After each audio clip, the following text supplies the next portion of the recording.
Dry eyes often mean your tear system is out of whack.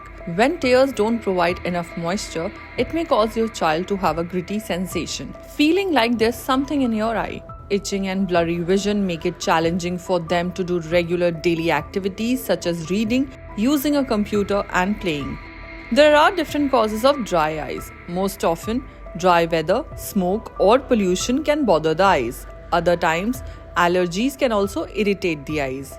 Children cannot communicate their eye-related problems in a proper way. So some common dry eye syndrome symptoms in children that parents should notice from their behavior could be redness around the eyes, constant eye rubbing, burning sensations in and around the eyes, blurred vision, or difficulty in reading or working on digital devices.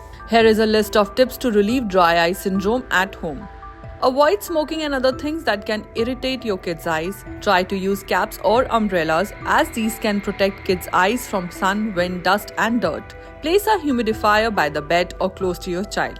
Have your child use artificial tears at least 3 to 4 times a day. Put a warm, moist cloth on your child's eyelids every morning for about 5 minutes. For more such videos, like and subscribe our channel.